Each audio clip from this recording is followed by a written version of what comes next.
Hey guys, it's Goosebumps Completionist, and today I'm bringing you a book review from the original 62, the classic series of Goosebumps. And it's book number 45, Ghost Camp. I have to say, this is one of my all-time favorite Goosebumps books.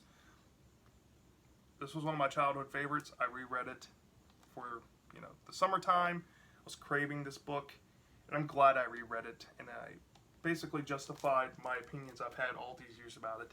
It's one of my favorite books. It's not my absolute favorite, but it's definitely in my top 10. I have a infatuation with books like this. The true gems of horror in this series where Stein actually pulls off something scary, something memorable, something that sticks with the reader. This has all of that. I might be slightly desensitized from it since I've read it a couple times, but I still think it's effective. And I can definitely see people becoming massive fans of the series from starting with this book. I mean, it's one of those from start to finish Goosebumps books like Werewolf Skin, where the story takes you on every twist and turn the characters go on. There's no convoluted subplots. It's just straight to the point. Gets really into the action pretty quick. And it's pretty disturbing. It has one of the most tense-filled climaxes I've ever read. Maybe not the greatest ending, but the ending is still great. You know what I mean? I just love this book. So let's get into the plot overview without giving too much away. There's a lot of fun stuff to be had with this book. So this kid named Harry and his brother Alex are riding on this bus, heading towards this camp called Camp Spirit Moon.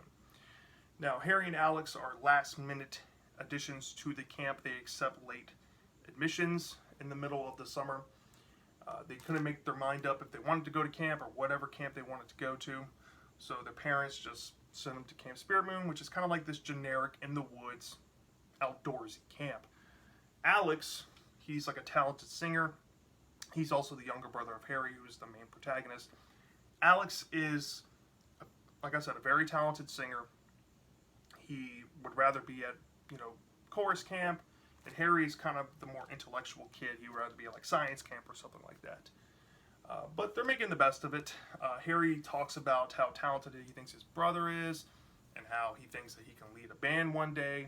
And it's a really cool relationship with Harry and Alex. They don't hate each other. They actually respect each other, and they understand each other, which is very refreshing to read. Eventually, this bus ride comes to an end. The bus driver drops them off at the end of this dirt road. Says you have to continue through the trees to get to the camp.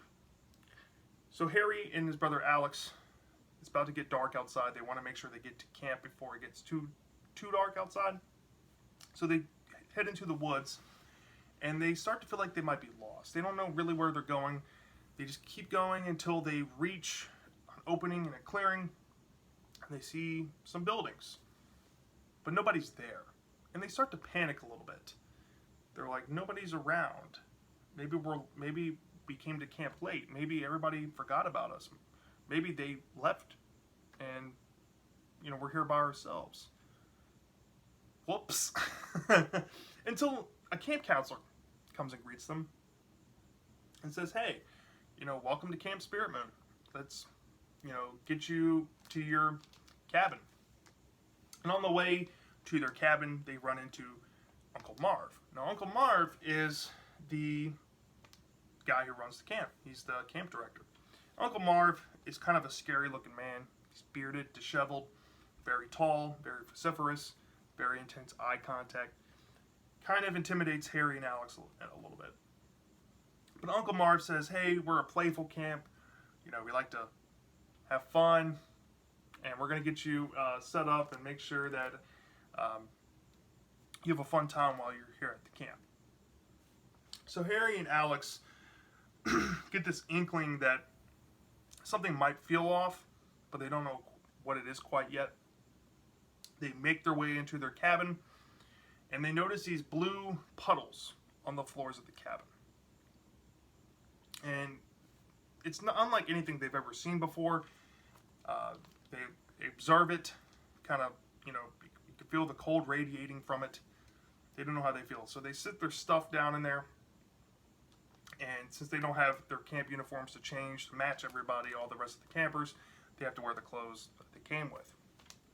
So they leave their cabin to come meet the other campers, and all the campers are getting ready to sit around the campfire. The counselors and Uncle Marv have brought out some logs and some twigs, and they started the fire.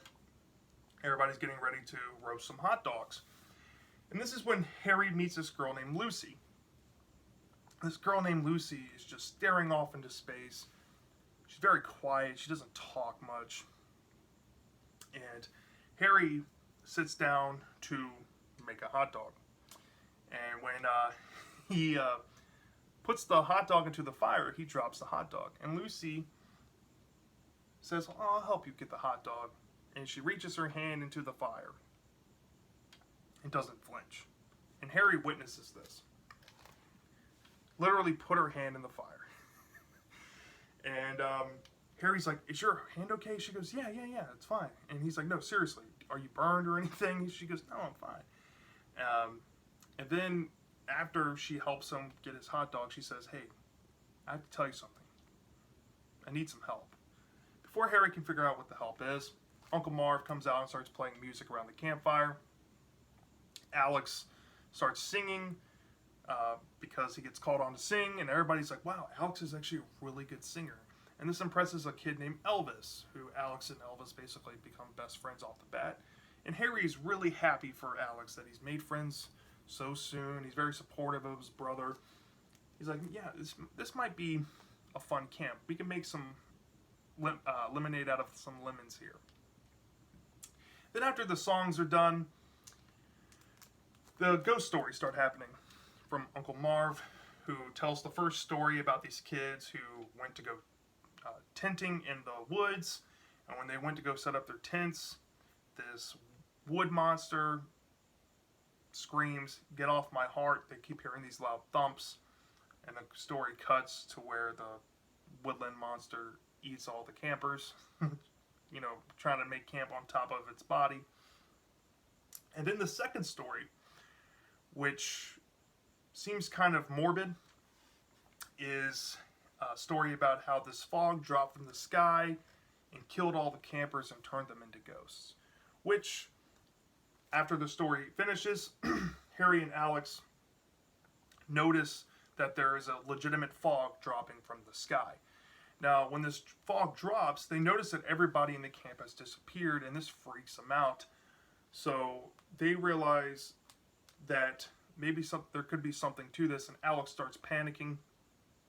They try to find other people. Eventually they get out of the fog, and they find the other campers who are laughing at them. And it's revealed by the other campers that it was all a prank, and they like to prank the new campers. Harry's very upset with them because not only does Alex now think that the fog and the ghosts are real, that now he also thinks that the campers are just something's off with them. After he witnessed what Lucy did in the campfire. So later that night, he tries to get some sleep, and he's in his bed, and his bunkmates are in bed, and he looks over, and he sees his brother has come down. He goes, "Something's not right about this place." And Harry goes, "Everything's fine, you just need to go to bed." And once Alex goes back to his bunk, he looks over and sees one of his bunkmates floating above his bed. And he starts to blink his eyes. He's like, "No way, this can't be real. They can't be ghosts. Something's not right here." But he gets up, cuts on the lights after it was lights out, and his bunkmates get mad, and the kid wasn't floating anymore. So he's like, "Maybe I'm just seeing things. I'm just going to go to sleep, and tomorrow's a new day," kind of thing. So the next day comes around, and it's time for Harry to go play a game of soccer at the soccer field. Now, a couple of things happen here. Where a kid is messing around with this pole and shoves a pole into his foot, and Harry sees this happen, and he's freaking out. And the kid pulls out the pole without flinching. He's like, "Oh, I missed my toes." And Harry's like, "How did it miss your toes?" You know what I mean? And then they're playing soccer, right? And they kick the ball and hit this girl in the head. And Harry saw this girl's head clearly fly off her body. And he and his brother Alex both witnessed this, and they didn't say anything because the campers were like, you're seeing things, or whatnot. And they laugh at him because he's so spooked by everything. But Alex is like, I saw the same thing. Something's not right here. Later on, they're in the mess hall, and Harry is talking with this kid who's playing a prank on him. Takes a fork and shoves the fork in his neck and hobbles his neck around with the fork in his neck and then pulls it out without flinching. And he goes, "It's just a prank." And like messing with him so hard. And Harry and his brother Alex are now convinced that something is not right here. And they keep noticing these blue puddles, right? Eventually in the story, okay, I'm going to skip over a few things.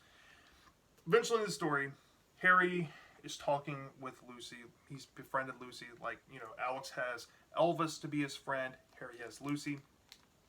Lucy basically comes clean that everyone at the camp is a ghost. And the blue puddles on the ground is protoplasm of how ghosts materialize into human forms.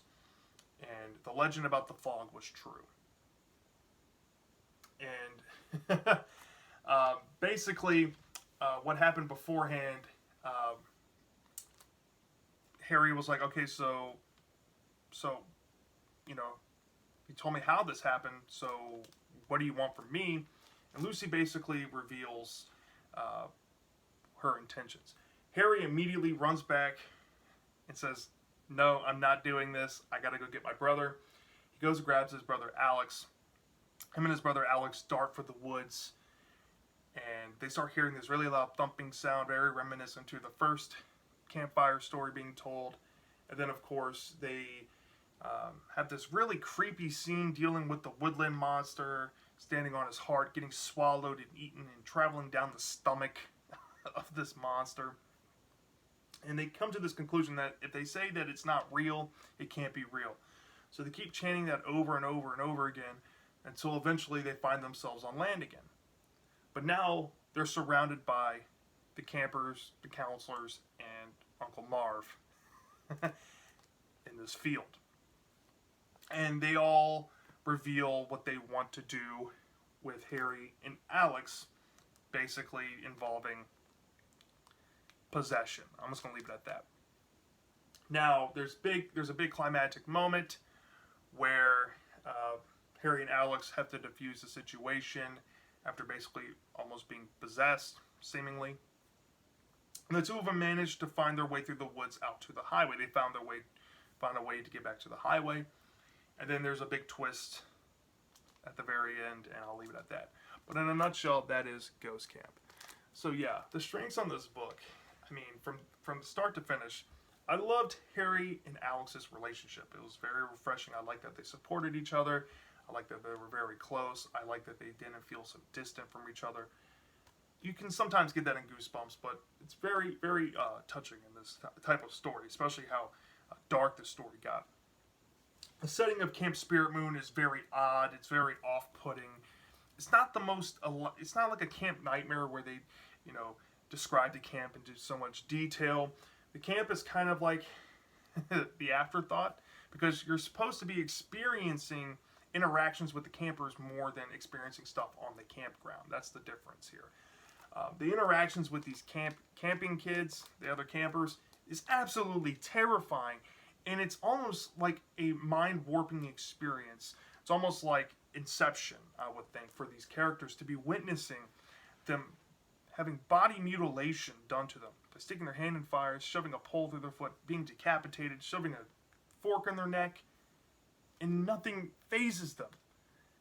And the big revelation, I saw it coming, but not to the extent that it went to. After you read this a couple times, you already know what's going to happen, but it still gets to me. Some very descriptive stuff in this book. A lot of fun to be had. really no negatives. I really have no negatives with this. I love the ending, the twist makes you think. It's kind of a cliffhanger, like, oh crap, well, how do they get out of this situation now?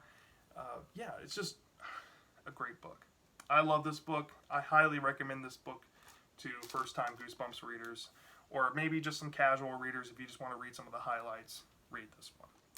So from a 0 to 5 stars, I'm going to give this bad boy a perfect 5 out of 5.